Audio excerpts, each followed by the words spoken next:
Hmm. Do I have self-esteem issues or self-image issues? I have some. I have some. Um, I realize that the older I get, I am I am becoming more aware of why I have seen people, when I was younger, obsessed with getting older. I am beginning to look in the mirror and I'm seeing, some more grays. I used to have one or two, and now I think I have like more like five and four or something like that um, on my head. Um, and I know that that's not a huge issue for me. It is somewhat of an issue where sometimes I just want to let my hair grow out just to see um, where all the grays are, because right now I can only see, the ones in the front on the side. But growing my hair out is not really an option for me right now. I keep trying, and I've been wearing it like this for over 20 years. So I'm kind of used to it. Also, because I will say this, um, menopause has really, really done a number on my life. I will say that that has been the biggest self issue I've had to date in my latter years.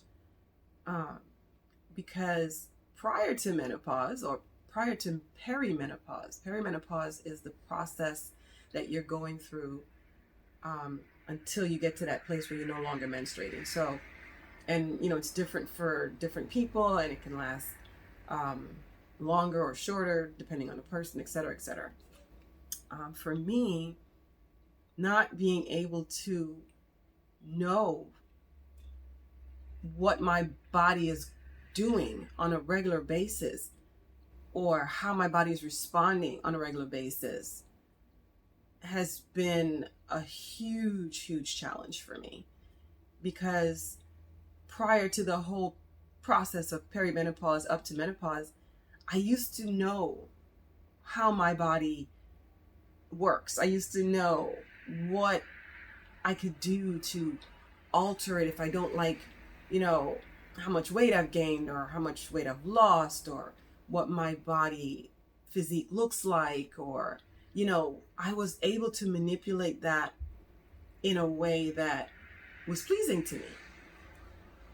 Now I find that I don't really know what works, because what used to work isn't necessarily working, or it's taking longer to work. And that's in regards to, whether it's building muscle or losing fat, or, things like that. So that that has changed significantly. Another thing that has changed is my skin texture has changed significantly. I mean, I still have soft skin because people, they touch me sometimes, like the children will say, "Oh wow, Miss Success, your skin is so soft," and it's soft to the touch. But I know, because I've been in this skin for 54 years. I know that it's different. It's different. The texture of my skin, though smooth, is different. And you know, and this is not unusual, as you're getting older. The elasticity is not there like it used to be. But I'm also dealing with some underlying health issues that I was blaming on menopause. For me, because like I said, I don't know what to expect. And I can go online and I can Google symptoms of menopause, and I can talk to people that I know that have gone through menopause and are dealing with it as well. And there are some similarities, where my hair texture has changed. And I call it naps. And my sister's like, listen, welcome to my world, or welcome to our world, the world of those with coarser hair. And, they also just like be like, girl, please, your hair is not thick, but for me, it's thicker than it was.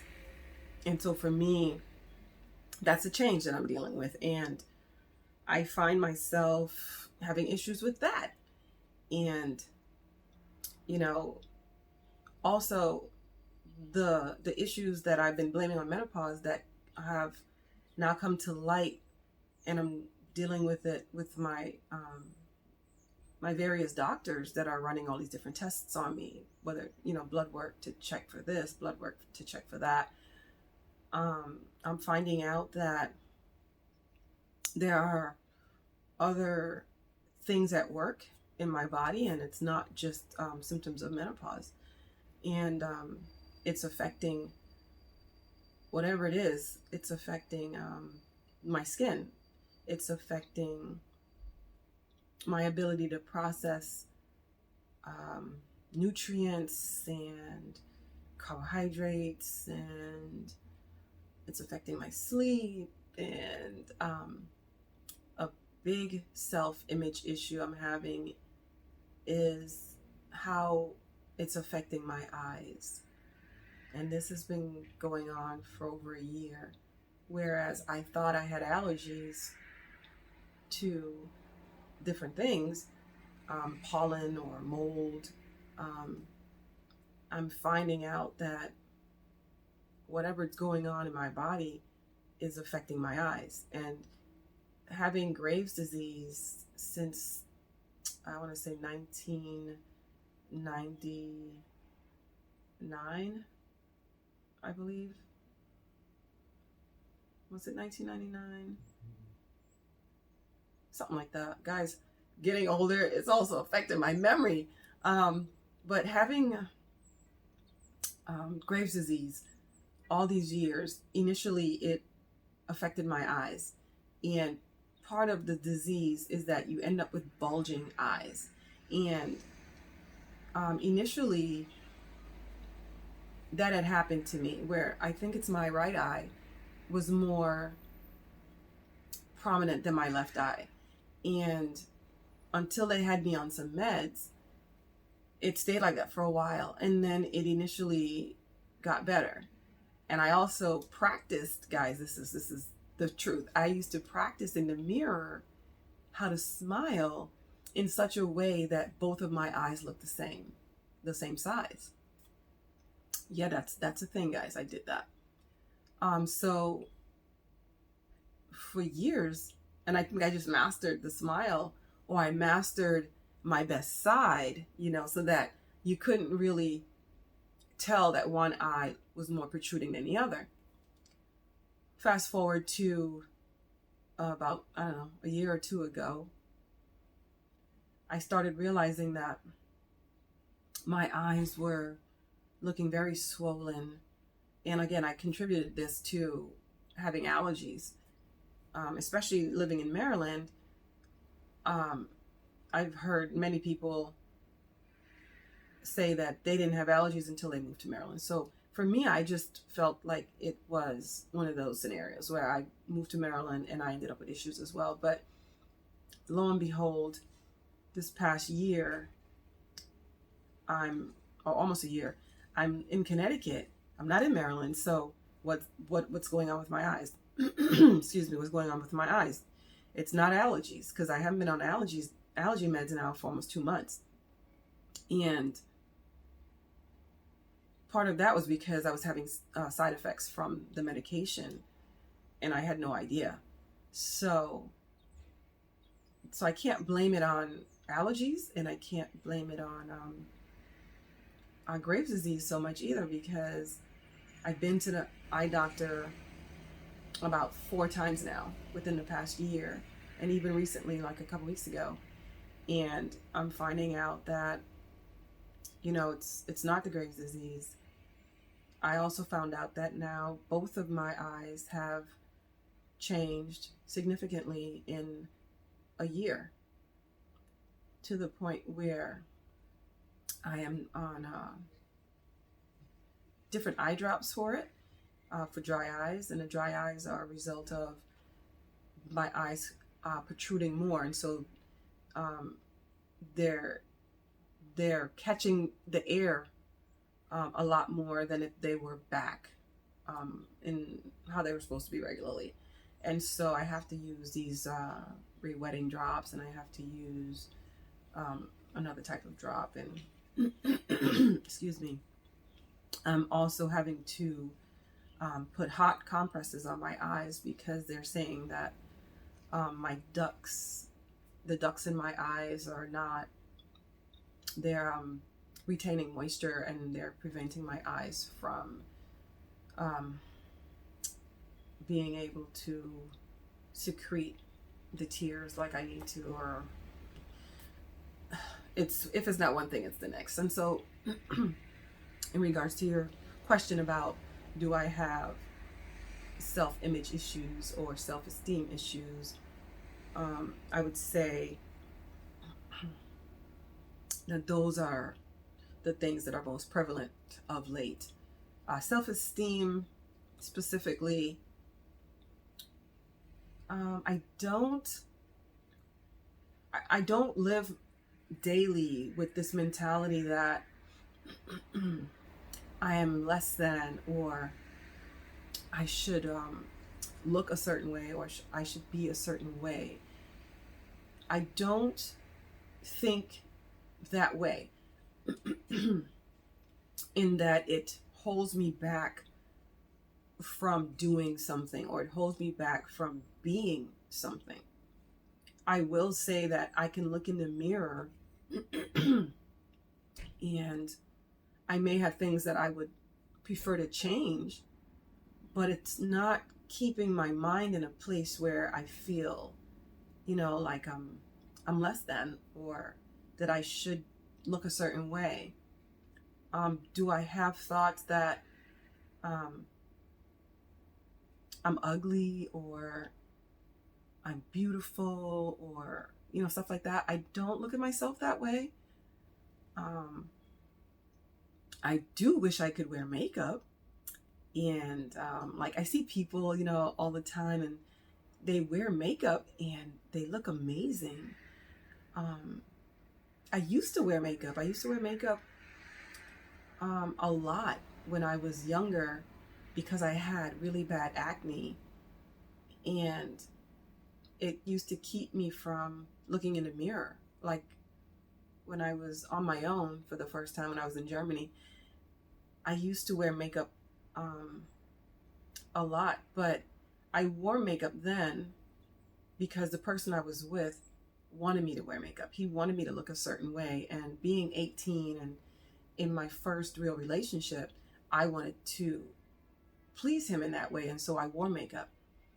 But I also wore makeup because I said, like, again, I had acne, and I didn't know how to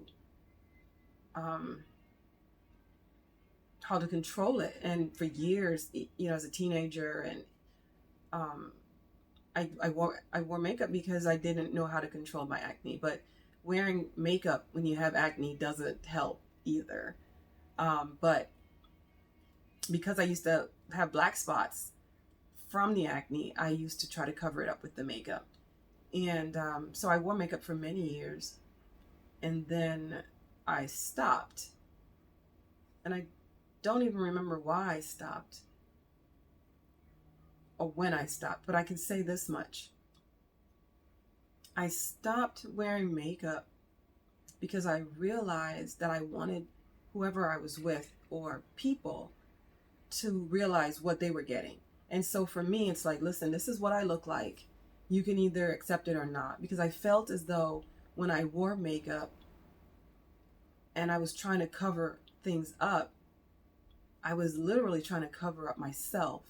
And I'm not knocking people out there that wear makeup at all. Like I said, I look at people that wear makeup and I think they look amazing. And I wish I could wear makeup as well. But for me, I felt as though makeup changes what I really look like. And I want people to see what I really look like so that they see what they're getting. And then if I wear makeup after they've seen and gotten to know what I look like, then they could see, oh, okay, well, this is what you look like with makeup on. And But I found that in my relationships, when I've put makeup on, they were always like, you don't need that. I like you without it. And so for me, wearing makeup these days is putting on some mascara and defining my eyebrows. That's makeup for me. Um, yeah, so for me, like I said again, my self-esteem doesn't come from what I look like. And I guess another reason for that is because I'm not comparing myself to someone else and thinking, well, I want to look like you, or I want to be like you, or I want to do what you do. Simply because I'm trying to be my best self. And if I'm trying to be my best self, how am I being my best self if I'm trying to be like someone else, or if I'm trying to look like someone else? That to me, in just the way that I process things, doesn't make sense. I'm not going to be my best self by trying to be like someone else. So hopefully that makes sense. And hopefully that answers your question.